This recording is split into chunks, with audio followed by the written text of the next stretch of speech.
Hello বন্ধুরা, welcome my H medicine channel. প্রতিদিনের মতো আজকে নতুন টপিক নিয়ে প্রেজেন্ট হয়েছি, যা হচ্ছে হাইফেনিক এমআর ট্যাবলেট।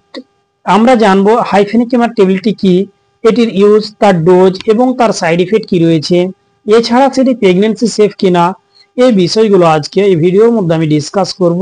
তার আগে আপনাদের কাছে রিকোয়েস্ট, আপনারা এইচ মেডিসিন চ্যানেলে নতুন হয়ে থাকেন, এইচ মেডিসিন চ্যানেলকে সাবস্ক্রাইব করুন, পাশে থাকা বেল আইকনটিকে প্রেস করে দিন, অল নোটিফিকেশন অন করে রাখুন সবার আগে ভিডিও পাওয়ার জন্য। আসুন এবার আমরা জানবো এই হাইফেনিক এমআর ট্যাবলেট এটি কি, non steroidal anti inflammatory drugs. তারপরে আমরা জানবো যে এর মধ্যে কি কি কন্টেন্ট রয়েছে, কি কি সাল্ট রয়েছে।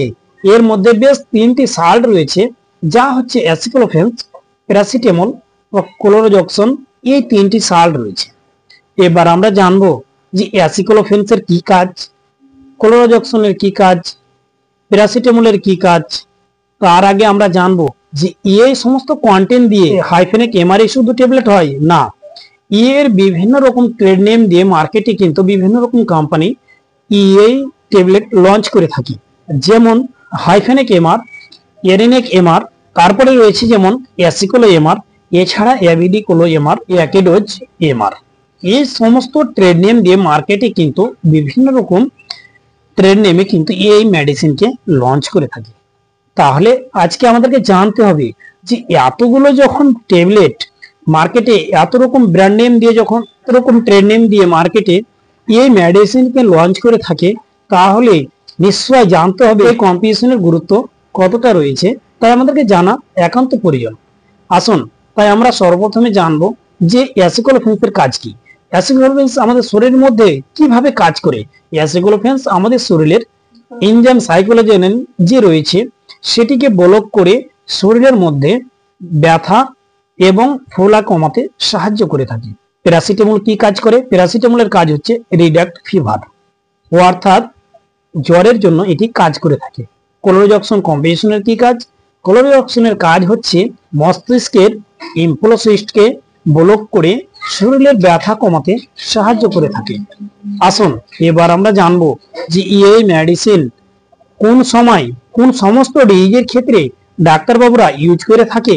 এই মেডিসিনকে ডাক্তারবাবুরা ইউজ করে থাকে যেমন জয়েন্ট পেন, আর্থারাইটিস পেন কিংবা আনকোলজিং স্পন্ডালাইটিস, এছাড়া বাতের ব্যথার জন্য।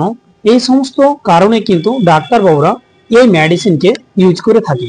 তারপরে আমরা জানবো যে এই মেডিসিন এটি কি প্রেগন্যান্সি সেফ? প্রেগন্যান্সি যারা তারা খেতে পারে, তাদের জন্য নট ফর সেফ, অর্থাৎ প্রেগন্যান্সির জন্য এটি খাওয়া উচিত নয়, তাদের জন্য এটি প্রযোজ্য নয়। এর ডোজটি কি হতে পারে? এর ডোজ অ্যাডাল্টের জন্য 1টা বিডিপিসি, অর্থাৎ দিনে 2বার করে খাওয়ার পরে সে নিতে পারে যদি তার গুরুতর অবস্থা হয়ে থাকে। তারপরে আমরা জানবো যে এই মেডিসিনের সাইড ইফেক্টটি কি হতে পারে। এই মেডিসিনের বেশ কিছু সাইড ইফেক্ট রয়েছে, যেমন নজিয়া, ভমিটিং কিংবা কোষ্ঠকাঠিন্য, এছাড়া রয়েছে অ্যাবডোমিনাল পেন, স্কিনের ওপরে কিন্তু হালকা উদ্ভব দেখা দিতে পারে। এই সমস্ত তার সাইড ইফেক্ট গুলো দেখা দিতে পারে।